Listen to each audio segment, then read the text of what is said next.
2024 में दो राज्यों में विधानसभा चुनाव का शोर थम चुका है।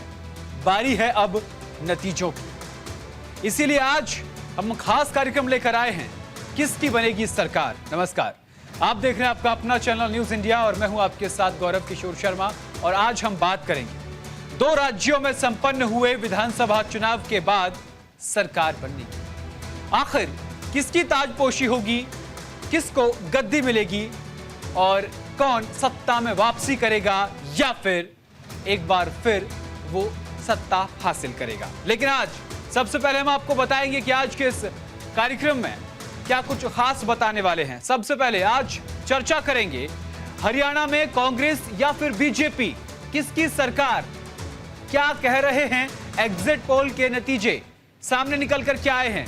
आज हम आपको अपनी इस रिपोर्ट में इस पर भी चर्चा करेंगे आपके साथ। आगे बढ़ते हैं, उसके बाद हम आपको बताएंगे हरियाणा एग्जिट पोल में कांग्रेस सरकार बनाते हुए तो नजर आ रही है, लेकिन ट्रेंड में बीजेपी के पक्ष में नजर आ रहा है ट्रेंड, यानी कि कहीं ना कहीं भारतीय जनता पार्टी भी गठजोड़ के साथ सरकार बनाने में लगी हुई है। ऐसे खबरें सामने आ रही है, उस पर भी हम चर्चा करेंगे।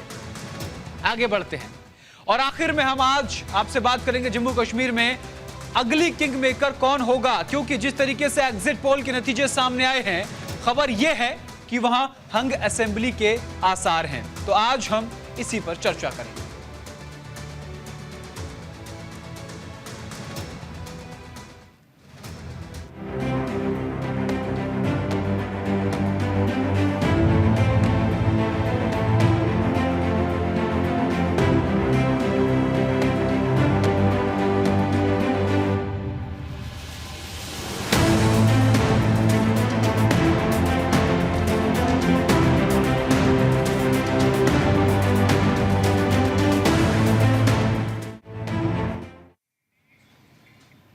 कल जम्मू कश्मीर और हरियाणा के विधानसभा के चुनाव के नतीजे आएंगे, लेकिन इससे पहले ही एग्जिट पोल के अनुमान आते ही दोनों राज्यों में मुख्यमंत्री पद को पाने की रेस की दौड़ शुरू हो गई है। रेस शुरू हो चुकी है।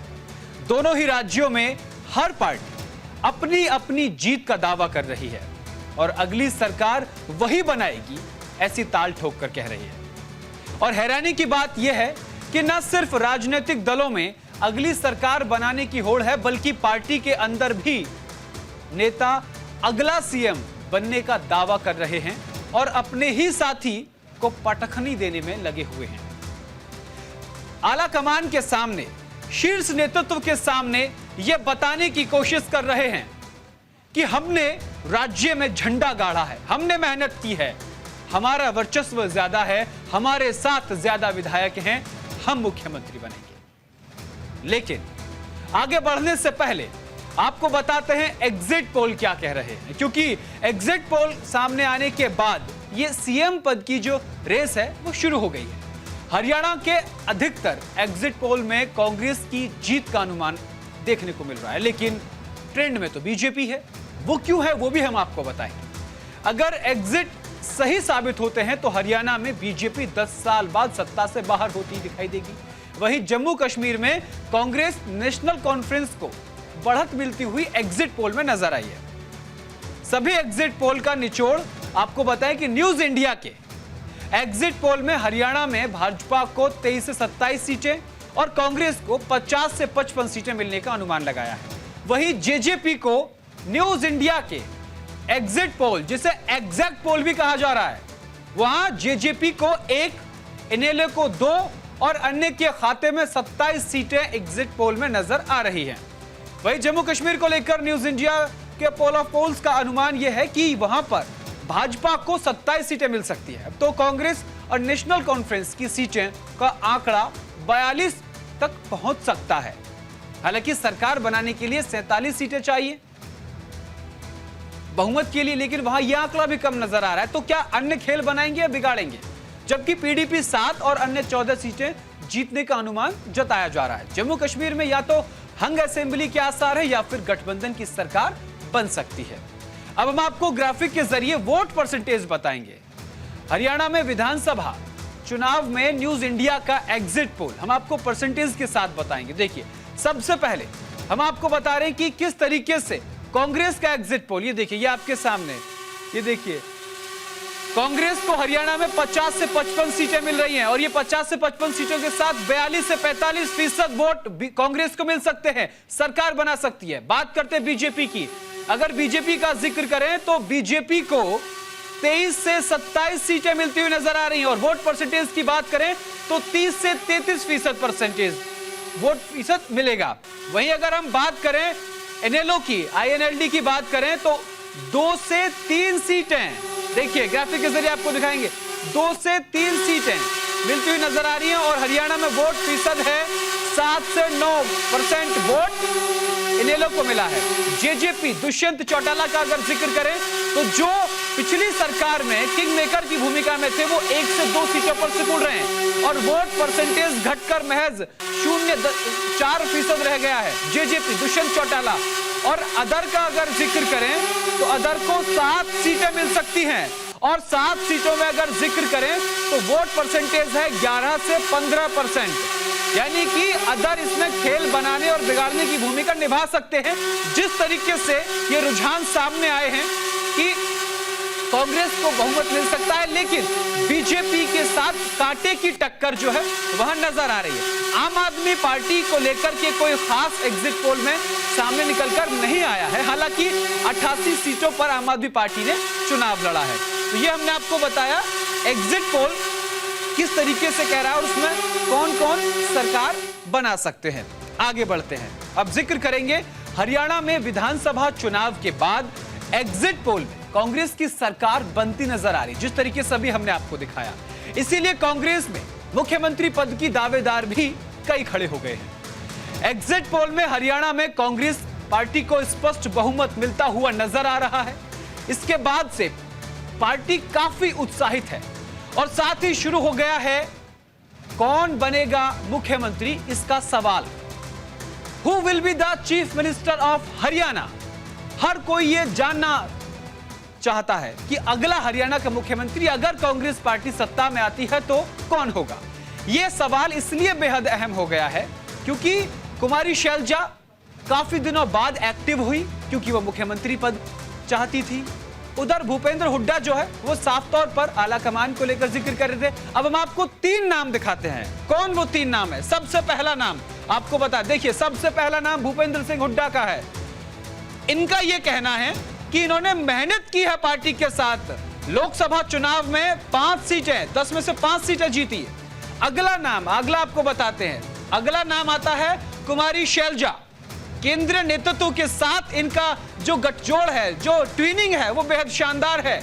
छत्तीसगढ़ प्रभारी भी रही है, आगे विस्तार से बताएंगे। और तीसरा नाम आता है जो वो है रणदीप सुरजेवाला, राज्यसभा सांसद हैं। इनका नाम भी चल रहा है, वो इसलिए क्योंकि पार्टी की बात को बड़ी प्रमुखता से ये रखते हैं, पार्टी के बयान को बड़ी प्रमुखता से रखते हैं और लगातार हरियाणा के जाट समुदाय से आते हैं और हरियाणा की इस राजकीय स्तरीय राजनीति में होने के बाद भी राष्ट्रीय स्तर की राजनीति में रणदीप सुरजेवाला का जिक्र होता है। तो इन तीनों नामों पर आज हम न्यूज इंडिया की स्पेशल रिपोर्ट में विस्तार से चर्चा करेंगे, आपको बताएंगे। पार्टी में सबसे ज्यादा चर्चा जिन नामों की हो रही है उनमें भूपेंद्र सिंह हुड्डा, कुमारी शैलजा और रणदीप सुरजेवाला का नाम सबसे आगे चल रहा है। पहले बात करते हैं भूपेंद्र सिंह हुड्डा की। हरियाणा विधानसभा चुनाव के नतीजों से एक दिन पहले उन्होंने मीडिया से बातचीत करते हुए कहा कि वो मुख्यमंत्री पद की दावेदारी को लेकर कहा कि ना तो टायर्ड हूं और ना ही रिटायर्ड हूं। उन्होंने कहा कि कांग्रेस हाईकमान जो फैसला करेगी वो अंतिम होगा। उन्होंने कहा कि साल 2005 से लेकर 14 के दौरान उनके नेतृत्व में सुशासन दिखाया गया, सुशासन रहा। भाजपा शासन में कानून व्यवस्था ध्वस्त हुई। चलिए आपको सुनवाते हैं भूपेंद्र हुड्डा ने क्या कुछ कहा। देखिए, चुनाव हुआ है, मैंने कल भी कहा, आज भी कहा है, हरियाणा के लोगों के प्रति आभार व्यक्त किया सबने।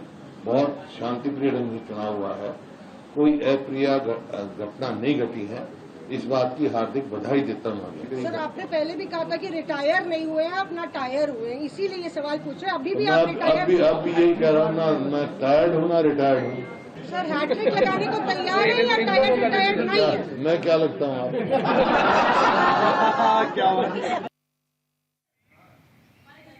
भूपेंद्र सिंह हुड्डा को कांग्रेस पार्टी के हाईकमान का करीबी समझा जाता है।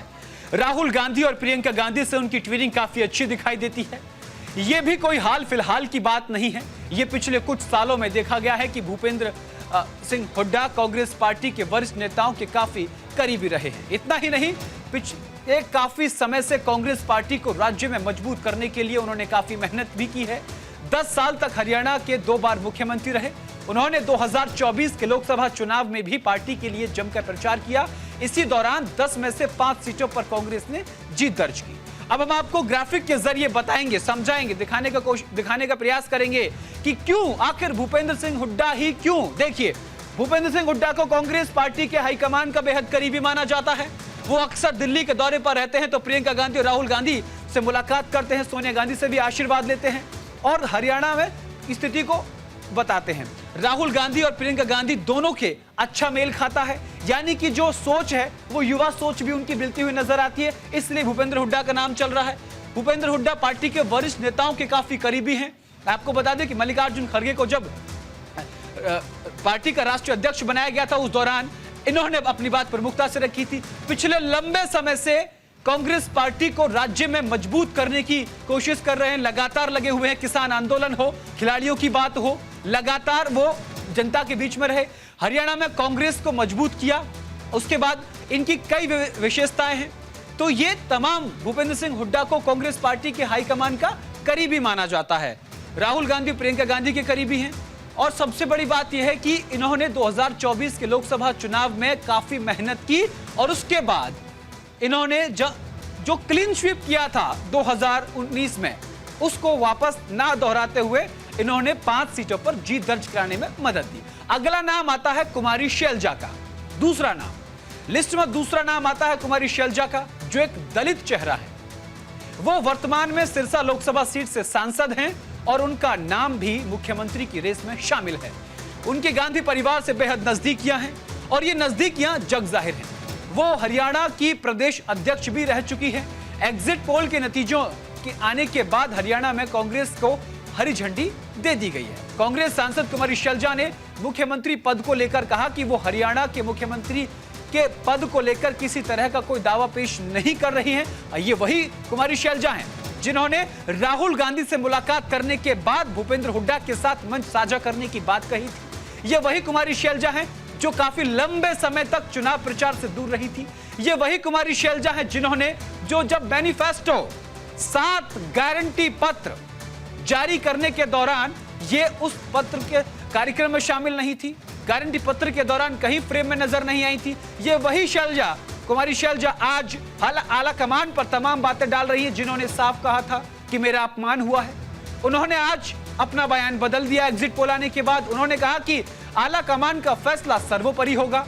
साथ ही उन्होंने कहा कि आखिर में मुझे दावा क्यों पेश करना चाहिए, मैं पहले से उसके लिए तैयार हूं। सभी को इस तरह की मानसिकता से दूर रहना चाहिए कि पद के लिए लोग दावा करते हैं। एग्जिट पोल के नतीजों पर शैलजा ने क्या कुछ कहा है कि मुझे विश्वास है कि हरियाणा में कांग्रेस पार्टी 60 से ज्यादा सीटें लेकर आएगी। पहले आपको सुनवाते हैं कुमारी शैलजा ने क्या कुछ कहा।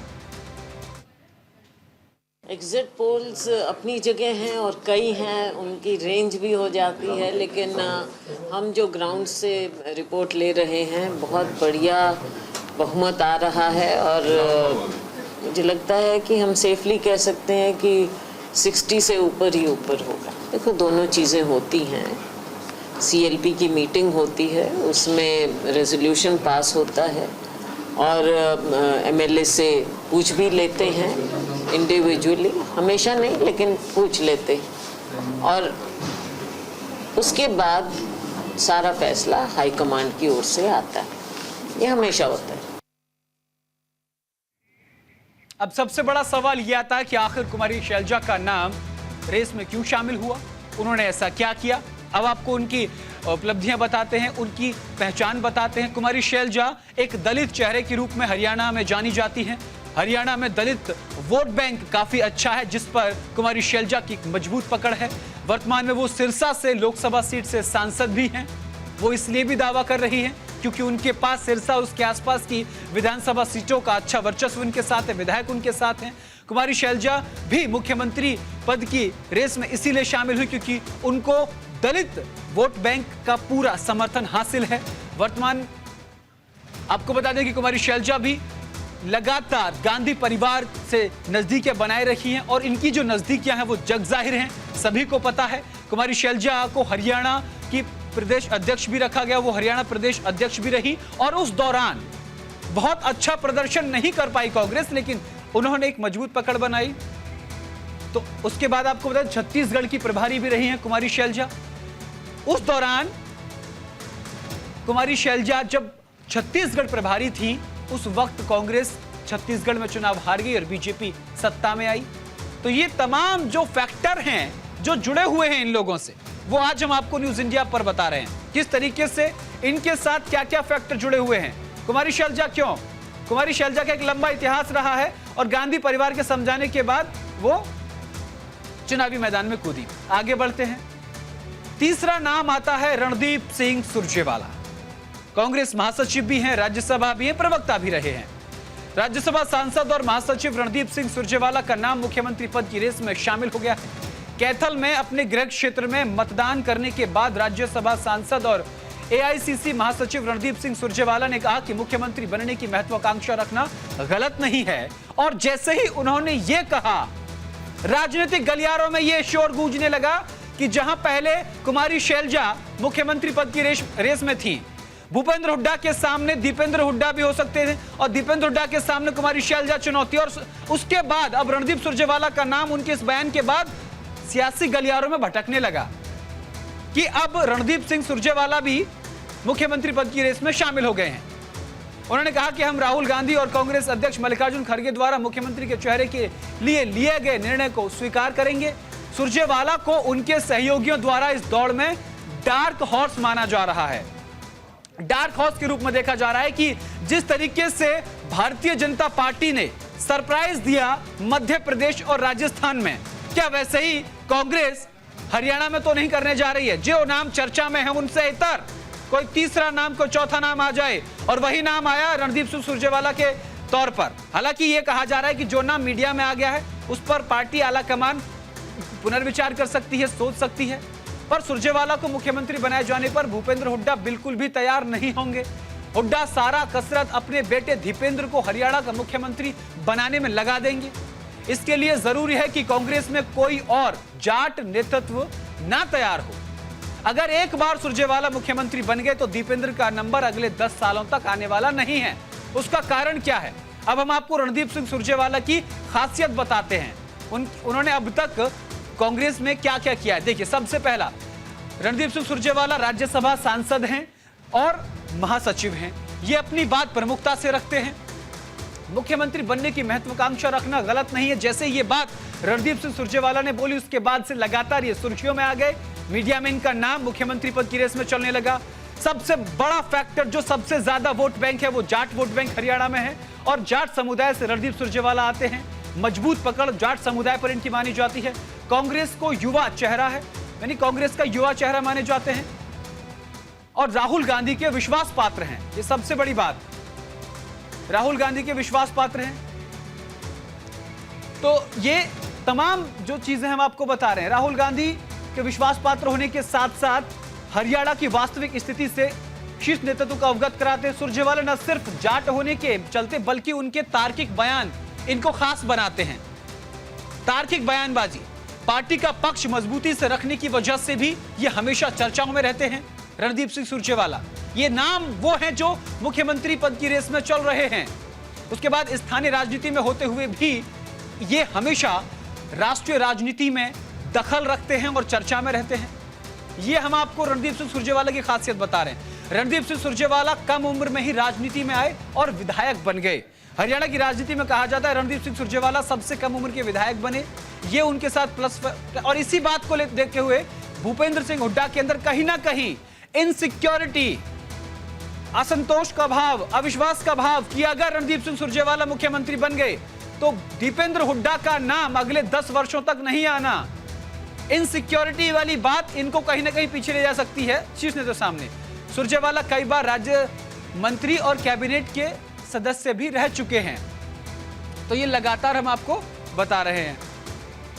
तो ये सुरजेवाला की खासियत। चलिए अब हम रुक कर लेते हैं जम्मू कश्मीर के विधानसभा चुनाव को लेकर के जिक्र कर लेते हैं।